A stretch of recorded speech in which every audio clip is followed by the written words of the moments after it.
We have to find the least common denominator. What is the least common denominator? Excellent. Would it be H? So we're not talking about this.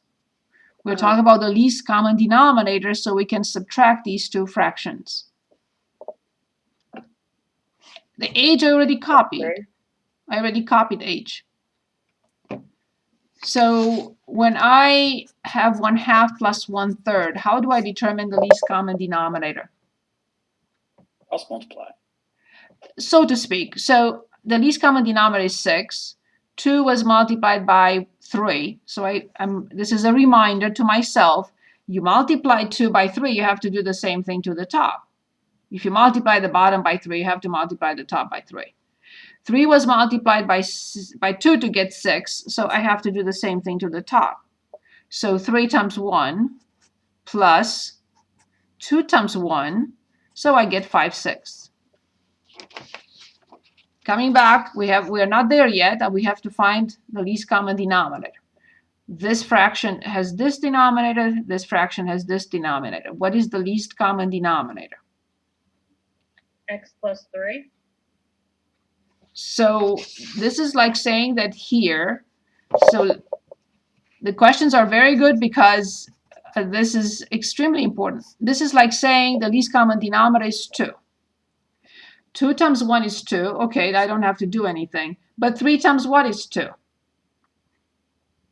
So then 2 cannot be the least common denominator. So would it be X plus 8 plus 3 then? So then it means that the least common denominator is 3. 3 times 1 is 3, but 2 times what is 3?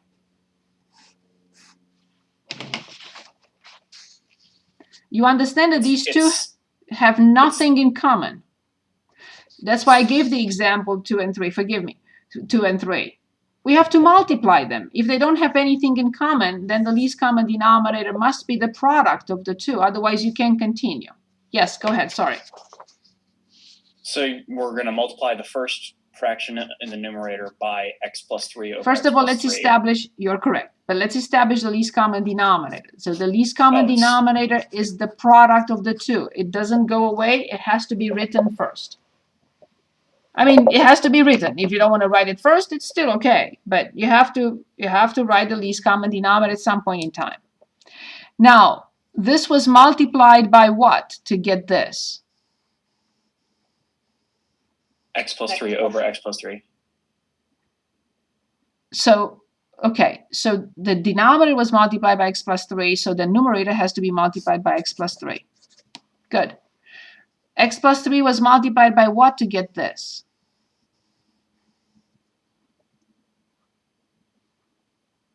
X plus h plus 3. That's it. So this is my note to myself. Don't forget to multiply by 2x minus 1 by this. So careful how we do this, because this is a binomial that needs to multiply a trinomial. And then this is a binomial that needs to multiply a trinomial. But we also have to keep in mind this negative symbol. X times 2x. 2x squared. X times 2h plus 2xh. X times negative 1 minus x. 3 times 2x with plus, of course. 3 times 2h plus 6h. 3 times negative 1 minus 3. This is just this product of these two.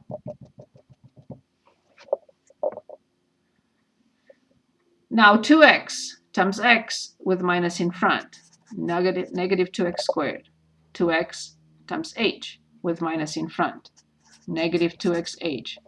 2x times 3 with minus in front. Minus 6x. And negative times negative 1, it's 1, so I just have to copy plus x plus h plus 3. Plus x plus h plus 3. Now, I'm sure you're asking yourselves, why don't I write it like this? And you can. If you know what you're doing, you can. So let me give you a second to copy this, and then I'll explain what I meant.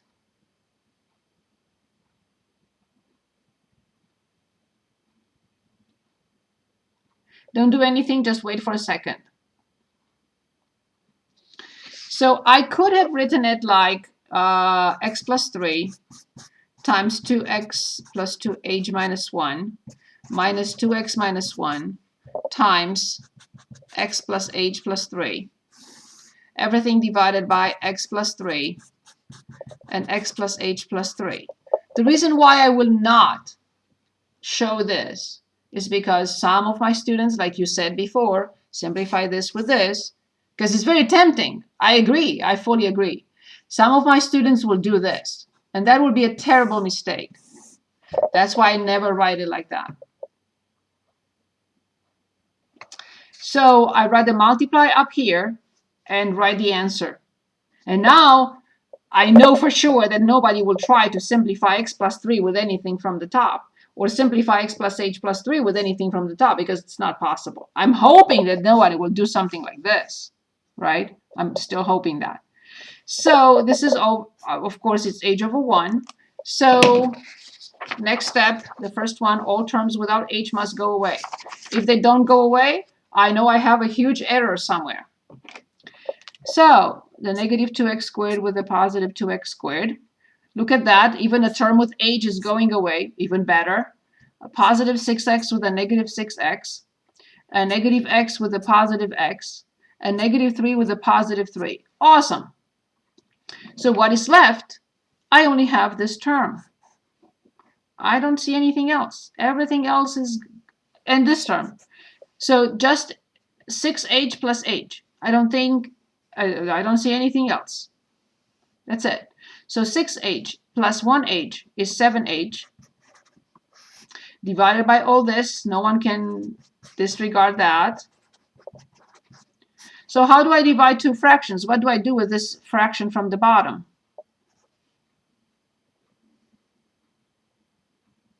You multiply by the reciprocal. Very good, 1 over h. So the first step was completed. All h at the top, all terms without h from the top are gone, and now h from the denominator must be gone